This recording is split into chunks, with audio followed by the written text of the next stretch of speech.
Hoy toca la iglesia de Esmirna, la segunda iglesia de las 7 cartas a las 7 iglesias en Apocalipsis. Hoy es Esmirna y nos va a presentar esta ciudad, esta iglesia, Mauricio Reyes, desde Turquía, desde Esmirna.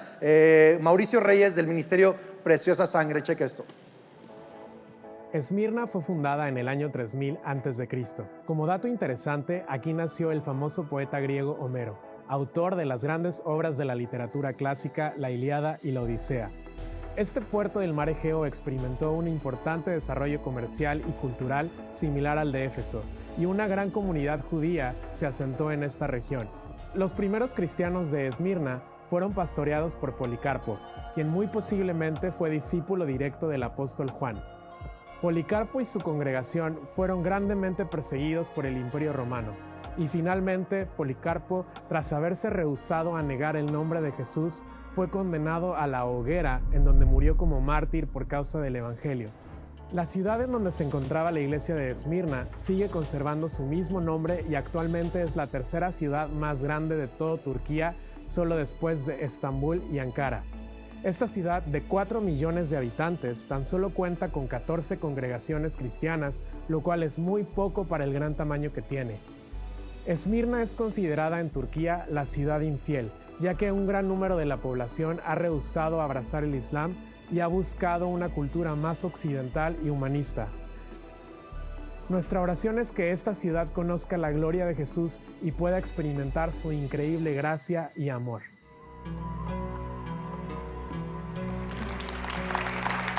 Buenísimo. Esmirna. He titulado mi mensaje el día de hoy, Esmirna, la iglesia pobre pero rica. La iglesia pobre pero rica. Si estás tomando notas, puedes escribir el título. El otro día, hace 3-4 días, Max, nuestro gatito, se escapó de la casa. Hace unos años pensamos que se había escapado, pero estaba en la alacena. Esta vez sí se brincó la barda.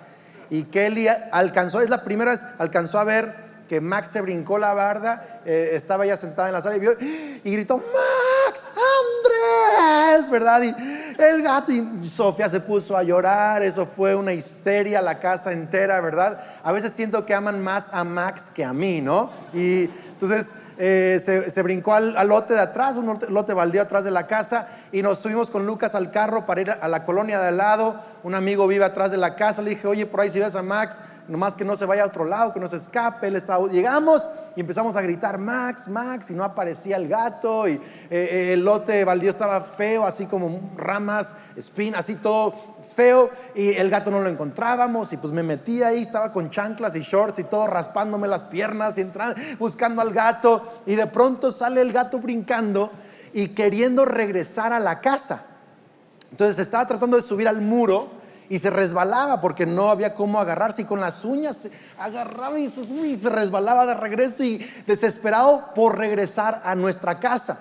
Y yo creo por el miedo, el pánico de que estaba fuera de casa y no es un gato salvaje, es un gato de casa, no me reconoció. Lo agarré, me rasguñó todo por todas partes. Lo llevé de regreso a la casa. Soy el héroe de mi esposa y de mi hija también, ¿verdad? Y por cierto, ayer mi esposa está predicando en un evento de mujeres en El Paso, y ayer dije: voy a aprovechar antes que llegue mi esposa, le voy a poner un alambre de gallina a donde se escapó el gato, para que no se vuelva a escapar y que mi esposa me ame todavía más cuando regrese. Entonces yo ahí todo hacendoso, arreglando el alambre y todo eso, y me dio un martillazo aquí no se lo puede ver, ahí está, mire, un martillazo, así traigo el dedo hinchado, negro y todo. Ahí están las marcas de mi amor, ¿verdad? Por mi esposa, ahí están las marcas de mi sufrimiento. Pero Max, yo creo que Max pensó: ya estoy harto de esta casa. Porque tenemos un perrito que se llama Tiny, y Tiny lo atormenta al Max, lo atormenta, lo persigue, le brinca, ¿verdad, Lucas? Tiny atormenta al Max. A cada rato Lucas le dice a Tiny: deja a Max en paz, déjalo, es mayor que tú, déjalo. Y lo regaña y todo. Yo creo que Max dijo: estoy hasta aquí de Tiny. quiero otra experiencia. Y se brincó la barda para darse cuenta que con todo y Tiny era mejor la vida en la casa.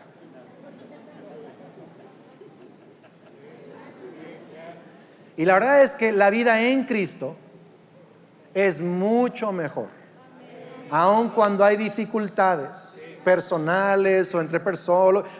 Siempre es mejor la vida en Cristo que la vida fuera de Cristo.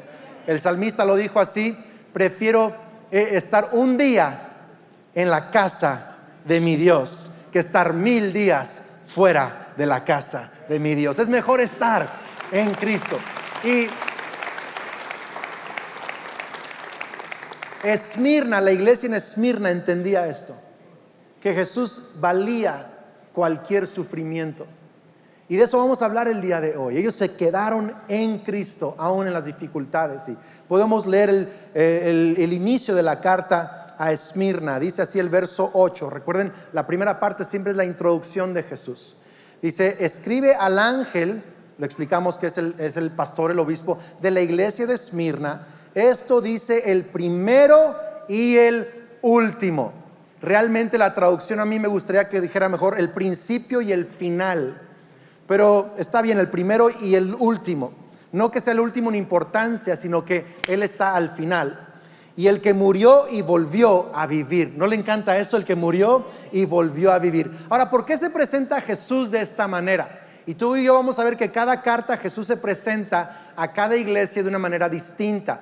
¿Por qué? Porque en diferentes épocas y diferentes situaciones necesitamos conocer diferentes aspectos de nuestro Dios. La Biblia le llama atributos de nuestro Dios o virtudes de nuestro Dios. Y hay momentos que necesitas a Dios como tu proveedor. Hay otros momentos que lo necesitas como tu padre, tu confidente. Hay otros momentos que lo necesitas como tu consejero. ¿Tiene sentido esto o no? Entonces Él se presenta de maneras diferentes a cada iglesia. Y esta iglesia se presenta como el primero y el último, el principio y el final, el que murió y volvió a vivir. ¿Por qué? Pues porque la iglesia en Esmirna entendía ese lenguaje. Primero y final. Ahora, Juan nos enseña que el verbo estaba con Dios y el verbo era Dios. Y estaba con Dios antes de que todo fuera creado. Y todo fue creado por medio de Jesús. Entonces quiero que sepas algo: Jesús no fue creado por Dios. Jesús es Dios. Es la segunda persona de la Trinidad. Era con Dios y era Dios, dice Juan. ¿Tiene sentido esto o no? Entonces Jesús está diciendo: yo soy, antes de todo yo soy. Es más, tú existes porque a través de mí fuiste creado. Yo te imaginé, tú eres mi idea. No eres un accidente. No es accidente que estás vivo en el 2021. No es accidente que te apellides López. Yo te imaginé. Tú eres yo soy antes de todo. Y lo dice: pero también soy el final. Estoy al último. En otras palabras, la muerte no es el final, yo soy el final. Estuve antes de todo, estaré después de todo. Los cielos y la tierra pasarán, pero mi palabra no pasará. Yo soy el final. Entonces, ¿por qué les decía esto? En Esmirna, el nombre de Esmirna viene de una fragancia que también era para embalsamar, llamado mirra. Y mirra, recuerdan, lo llevaron a Jesús, uno de los 3 presentes. La mirra se utiliza para embalsamar a los muertos. Dicen que era un regalo profético para hablar de la manera en que Jesús salvaría a la humanidad a través de su muerte en la cruz. Pero la mirra representa final. Esmirna era la ciudad con el derecho exclusivo de importación y exportación de mirra. Y vendían toneladas de mirra a Egipto para embalsamar a sus muertos, porque es una cultura muy fuerte en Egipto. Faraones, todo eso. Entonces ellos sabían lo que mirra significa. Es el final. Cuando una familia pide una orden de mirra es porque fue el final de alguien. Pero Jesús dice: mirra no es el final. Yo estoy después de eso. Después de la muerte hay resurrección en Cristo Jesús. Para los cristianos, nuestro final no es cuando nos entierren o cuando nos quemen y tengamos cenizas. Ese no es nuestro final. Ahí está nuestro cuerpo, pero nuestro espíritu está en el paraíso de Dios. En ese instante estamos vivos, y el día vendrá en que Jesús regresa y nos resucitará juntamente con Él, también en nuestro cuerpo. Pero la muerte no es el final. Mirra no es el final. Jesús dice: yo soy el final. Y lo dice el que estuvo muerto y volvió a vivir. Esto tiene una relación con la historia de Esmirna.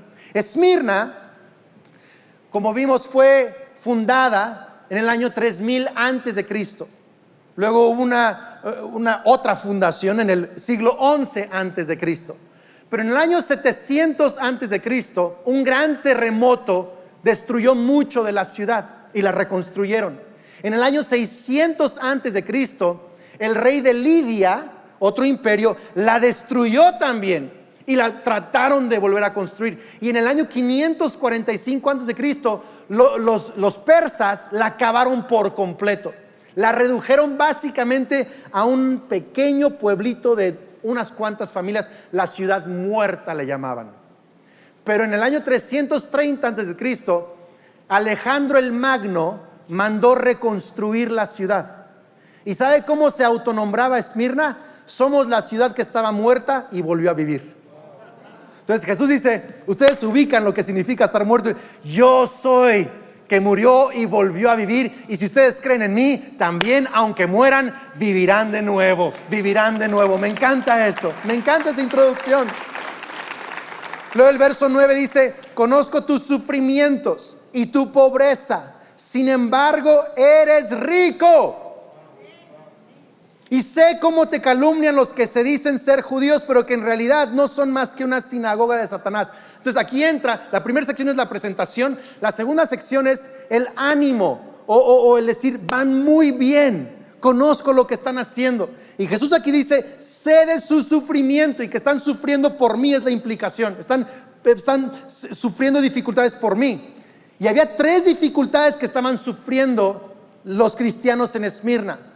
Ahora, la palabra sufrimiento que usa Jesús es una palabra en griego que habla de tribulación o tortura. Y una de las torturas que más se practicaba era acostaban al prisionero en el piso, lo amarraban y le ponían un peso, una piedra o un peso encima, una pesa. Y le agregaban otra y otra hasta que el peso le aplastaba el pecho y las costillas y lo mataba. Y lo torturaban para sacarle información, para que negara su fe, para otras cosas, pero le agregaban esos pesos. Y Jesús dice, yo veo la opresión con la que están viviendo. Veo cómo están siendo torturados. Veo cómo están siendo oprimidos. Y da 3 cosas. La primera que le dice, veo que están sufriendo pobreza. La primera opresión de la iglesia en Esmirna era pobreza. Pobreza. Ahora, cuando alguien está pasando una mala temporada económicamente, ¿qué le decimos usualmente? Ten fe. ¿Sí o no? Échale ganas. Porque creemos, y es parcialmente cierto, que si estás pasando una mala racha, o te falta fe, o te faltan ganas. Quizá no estás administrando bien, o no estás trabajando duro, o no estás qué sé yo. Entonces, o te falta fe, no estás honrando a Dios, pensamos, o te falta ganas, o las dos. Y es cierto que algunos así están en situaciones difíciles en su economía, porque o no honran a Dios, o no le están echando ganas. Pero en Esmirna los cristianos sí honraban a Dios. Y Jesús más bien dice, ustedes están sufriendo, y la manera en que están sufriendo es con pobreza. El asunto es que la ciudad de Esmirna no era una ciudad pobre. Ellos no eran pobres porque vivían en una ciudad pobre. Eran pobres, o sea, Esmirna era un gran puerto. Era un puerto de entrada y salida de muchas mercancías. Era el puerto más cercano a Europa, a Atenas. Era un puerto espectacular, o sea, increíble. Si eras pobre en Esmirna, es porque de verdad no querías trabajar o porque no te dejaban hacer negocios. Y a los cristianos no los dejaban hacer negocios. ¿Por qué? Porque cuando llegaron a su fe en Cristo, ya no hacían contratos chuecos, ya no mentían, ya no iban a los tables a hacer la negociación con los socios, ya no se prestaban a cosas que otros se prestaban. Conozco un empresario que tuvo que dejar su empresa, mexicano, moreliano, tuvo que cambiar su empresa a otro giro porque la empresa en la que estaba le exigían sobornos ilegales para darle contratos. Y tuvo que cambiar de giro económico, redujo mucho sus ingresos, pero él decidió: mi fe en Jesús es más valioso que una empresa chueca. Hola. Entonces es lo que está pasando ahorita en Esmirna, que los cristianos son pobres, no por falta de fe, no por falta de ganas, sino precisamente porque aman a Jesús más que sus negocios. Los han sacado de la jugada. Ya nadie hace negocios con ellos, nadie trata con ellos, no les dan un buen puesto en el mercado, los mandan hasta el fondo, en la esquina, tienen los peores lugares para vender, no los dejan hacer sociedad para nada y están reducidos a pobreza. Pero Jesús les dice: son pobres pero ricos. Son pobres pero... ¿Sabes que Jesús ve la riqueza muy diferente a lo como la vemos nosotros? O sea, no tenían cosas, pero tenían a Cristo. Tenían amor, tenían ánimo. Mi abuelita no fue una mujer rica, no fue una mujer exitosa en los términos de este mundo, ni fue una mujer adinerada. Es más, cuando murió, no sabíamos, pero ella literal la estaba pasando mal económicamente y subsistió sus últimos años con deudas. Y cuando dejó su herencia, prácticamente se fue toda la herencia en pagar sus deudas, lo poco que tenía. Y mi abuelita nunca fue rica en términos humanos, de cosas, pero esa mujer era rica. Rica en amor, rica en su amor por Cristo, por la gente, en su amor por México, en la fe, en las naciones. Esa mujer te animaba porque te animaba, te abrazaba, te rompía la espalda. ¿Me explico? Era esa señora chiquita, chaparrita, así fuertecita. Mi abuelita te daba de comer de lo que pudiera, como fuera, lo que fuera. Mi abuelita era rica, aunque era pobre, y es lo que estaba pasando en Esmirna, que eran pobres, pero Jesús dice: ustedes son ricos. Y quiero que sepan algo, que anoten algo que quizá les va a molestar, pero quiero que lo piensen y lo mediten. En otra de las iglesias vamos a ver la otra contraparte, pero este lado se las voy a dejar así, sin explicárselas bien. Ahí que Dios les ayude. Amar a Jesús puede prosperarte y puede empobrecerte, pero siempre va a enriquecerte. O sea, a veces seguir a Jesús va a causar que tu negocio prospere, a veces va a causar que tus finanzas mermen, pero siempre Jesucristo te va a enriquecer. Siempre va a enriquecer tu espíritu, tu fe, tu vida, tus relaciones, tus pensamientos, tus emociones. Siempre te va a enriquecer, siempre te va a enriquecer.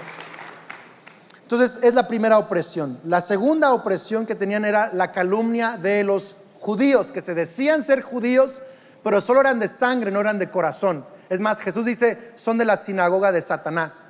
Y eran calumnias muy, muy fuertes. Decían que eran los judíos de los cristianos, que eran caníbales, porque escuchaban, ¿verdad?, rumores que pues en la Santa Cena hablaban del cuerpo y de la sangre. Si no, esos cuates se comen a los hijos y a la suegra, ¿verdad? O sea, se comen a todo el mundo. Son caníbales y de verdad los calumniaban con que hacían un montón de cosas ilegales en sus reuniones, con que querían derrocar a César, un montón de mentiras. ¿Y qué es lo que esto causaba a los cristianos en Esmirna? Ahora, los judíos lo hacían para distanciarse de los cristianos, porque los cristianos hablaban de un hombre judío, Jesucristo, el Mesías, y los judíos decían: no tenemos nada que ver con esos cuates, porque ellos querían permanecer en un lugar de privilegio que tenían como sociedad. Ellos sí habían caído en un montón de incongruencias y no querían arruinar su posición económica, por lo tanto se distanciaron de los cristianos. ¿Tiene sentido esto o no? y los calumniaban. Esa es la tercera opresión. La tercera opresión, número 3, vamos a leer ahorita, es la opresión de la prisión y de muerte. Fíjate cómo les dice Jesús en el verso 10. Esta podría ser la sección de corrección, aunque en este sentido, en esta iglesia no se le conoce como una corrección, sino más bien como animar a continuar. Y les dice, no tengas miedo de lo que estás por sufrir. Ahora digo, a ver, espérame, ¿sí sabes que ya estamos sufriendo? O sea, ya estamos en pobreza, ya nos han rechazado de todo círculo social porque nos calumnian.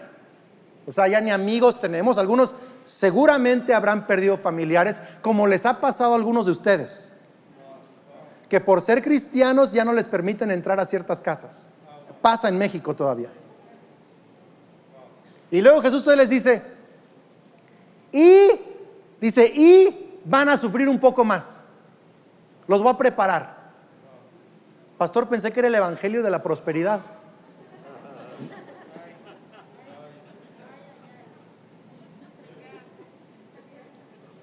¿No que siempre te va bien cuando eres cristiano? No sé quién te mintió.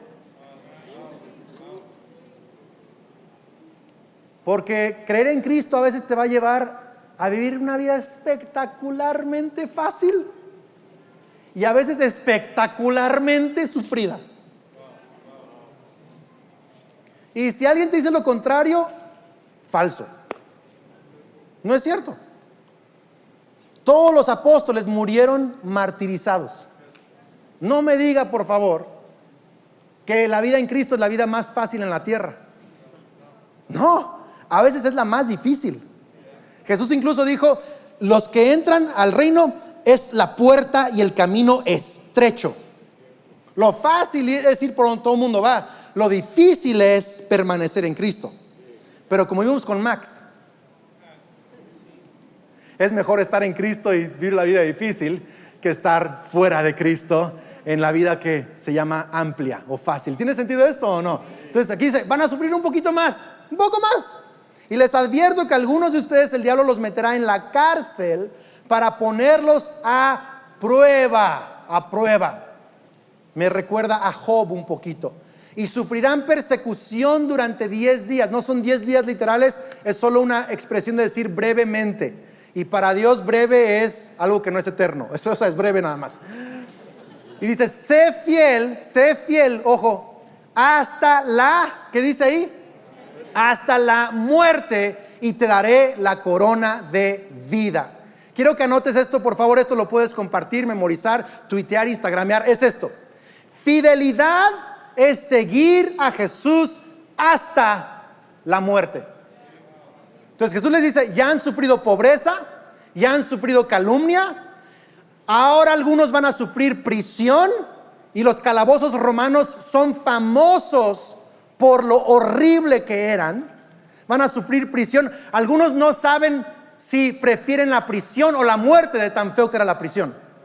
Algunos van a sufrir prisión y otros van a sufrir muerte. Y las muertes que le daban a los cristianos los daban a las bestias en un espectáculo para la ciudad. Los comían los leones, o bien los quemaban u otras cosas.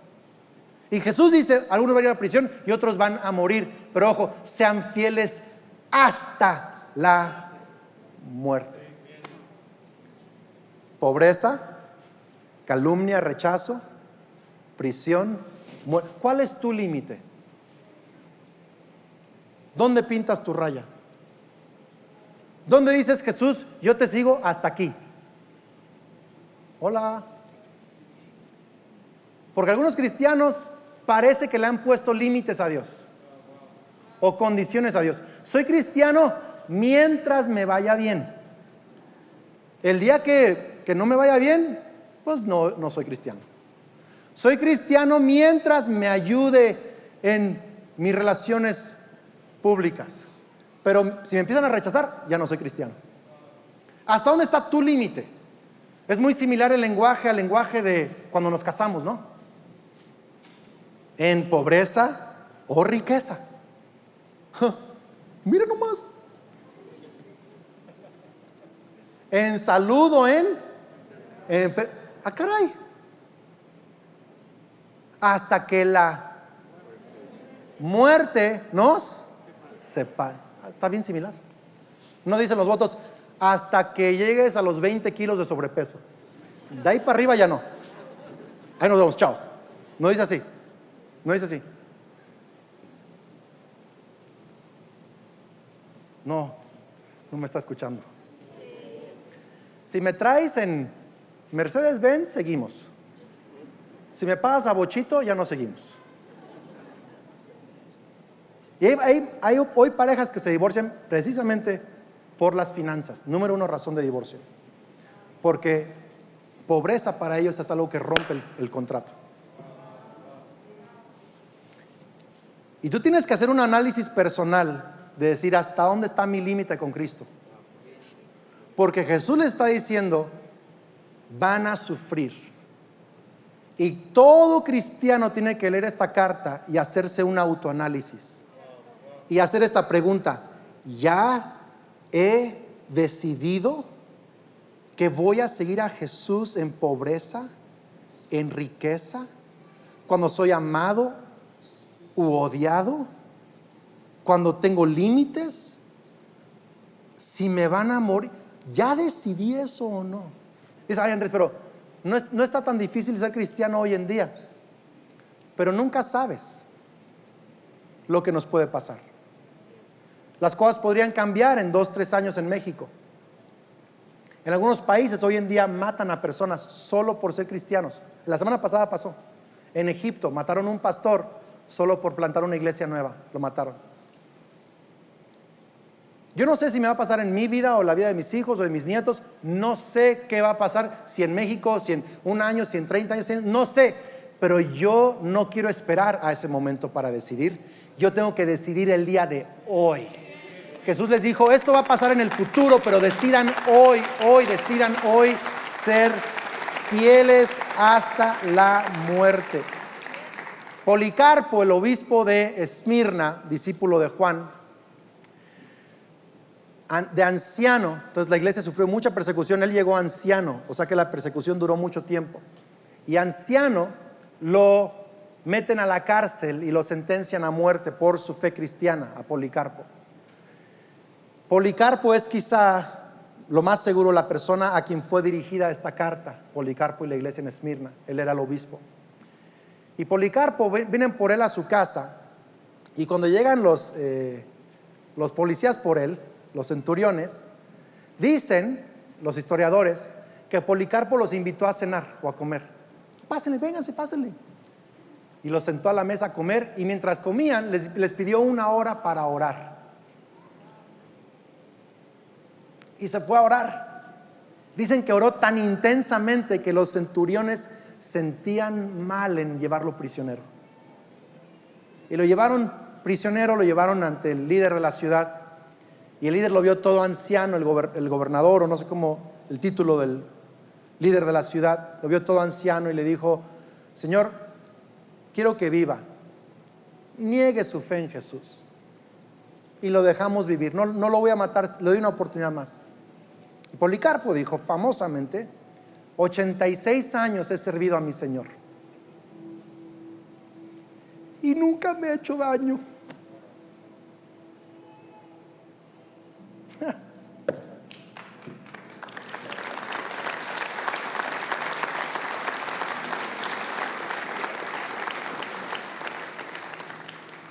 ¿Sabe qué me pegó ahorita?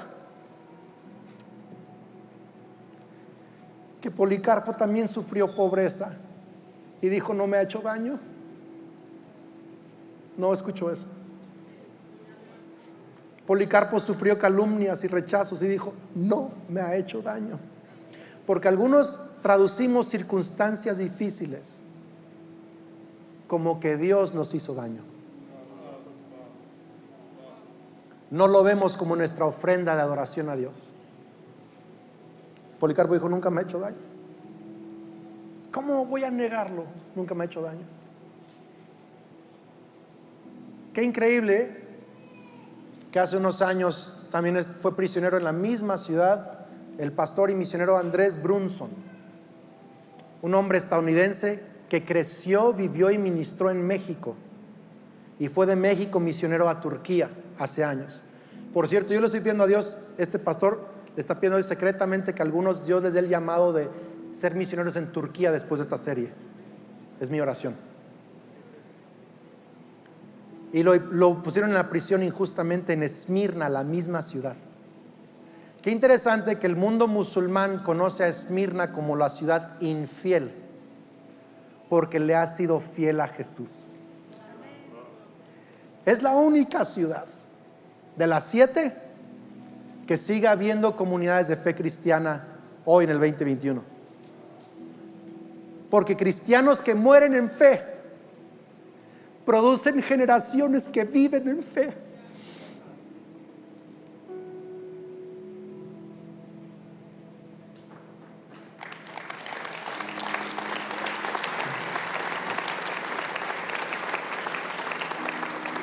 Hasta que no decides vivir y morir por Cristo, es hasta entonces que tu vida tiene impacto en las generaciones que vienen. Yo quiero morir en fe. Y Jesús termina, como en todas las cartas, con las recompensas que les da. Y la primera recompensa que les dice: les voy a dar la corona de la vida. La corona de la vida. Sabes que el símbolo de Esmirna era una corona. Una corona es muy importante en la cultura romana. La usaba el César, el emperador, los gobernantes, la élite de la ciudad. Era el reconocimiento por los campeones en el deporte, en las competencias. Era todo el mundo que era ganador tenía una corona. Pero los cristianos no podían ganar ni en la economía, ni en el deporte, ni la política, ni en nada, porque no los dejaban en Esmirna. Un cristiano de Esmirna nunca usaría una corona, siempre sería visto como un perdedor en la sociedad. Pero Jesús dice: si estás dispuesto a vivir a los ojos de la gente que piensen que eres perdedor, pero eres fiel a mí, cuando yo te vea,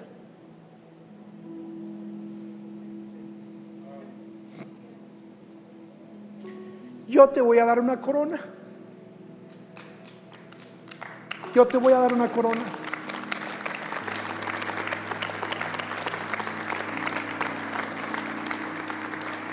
La iglesia pobre pero rica. La iglesia loser pero ganadora. La iglesia sufrida pero vencedora. Te va a dar la corona de la vida. ¿Para qué quiere uno coronas en el cielo? Más que para echárselas a Jesús en adoración. Una vida vivida en fe produce una eternidad en adoración. Y termina con el último versículo. Dice: el que tenga oídos oiga lo que el Espíritu dice a las iglesias. Y luego dice: y el que salga vencedor no sufrirá daño de la segunda muerte. Quiero decirle algo, iglesia, y si hay jóvenes acá, porque veo varios jóvenes, quiero que me escuchen. Y si hay gente que le tiene temor a la muerte, necesita escucharme ahorita. No le tengas miedo a esta muerte. No le tengas miedo. Tenle miedo a la segunda muerte. La primera muerte solo acaba con tu cuerpo. La segunda muerte acaba con tu alma. Y la segunda muerte es un lago de fuego, de eterno tormento, que fue creado para Satanás, no para ti, para Satanás. Tú fuiste creado para el cielo, para la eternidad con Cristo Jesús. El lago de fuego fue creado para Satanás. Pero cuando alguien rechaza a Jesús, va a donde Satanás va, al lago de fuego. Es la segunda muerte, dice Apocalipsis. Y Jesús está brillantemente dándole vuelta 360 a su carta donde inició: yo soy el primero y el final. Entonces tú escoges qué final quieres, porque todos vamos a morir. Ese no es nuestro final. Hay un final después y tú lo eliges. ¿Vas a elegir el final con Cristo resucitado, con corona, reinando con Él para siempre? ¿O vas a elegir la segunda muerte? Solo son dos finales: o Jesús o la segunda muerte. Yo elijo a Cristo. No sé tú, pero yo elijo a Cristo. Y que Dios me ayude a mí, a mis hijos, a mis nietos cuando llegue a tener un día, a mis amigos, a esta hermosa iglesia, a todos los que escuchan el sonido de mi voz, a ser fieles hasta la muerte. Venga lo que venga, que encuentre en este lugar, en esta vida, en este corazón, fidelidad hasta la muerte. Señor, te damos gracias por tu palabra. Gracias por todo lo que no solo hemos aprendido, que es interesante, sino lo que tu Espíritu ha hablado, que es tan importante. Y Dios, yo quiero ser no solo un pastor que predica, quiero ser un creyente que cree hasta el final, que es fiel hasta el final. Te pido por mis hermanos y mis hermanas, te pido por jóvenes, por niños, por ancianos. No importa qué tan lejos o qué tan cercano veamos la muerte aquí, que entendamos que ese no es el final. No es el final. Tú eres nuestro final. Y hoy te pedimos, Señor, que nos hagas entender esto y que seamos fieles hasta el final. Pon tu mano sobre tu corazón, por favor. Quiero que digas en voz audible. Di conmigo: Señor Jesús, creo y confieso que eres el Hijo de Dios, el principio y el final, que moriste en la cruz y resucitaste. Hoy me arrepiento de mis pecados y recibo tu perdón. Lléname con tu Espíritu Santo. Dame vida nueva el día de hoy. Y a partir de hoy creo que soy un hijo de Dios, soy una hija de Dios. Tengo vida eterna. Seré fiel hasta la muerte. Recibiré tu corona y no me hará daño la segunda muerte. En Cristo Jesús.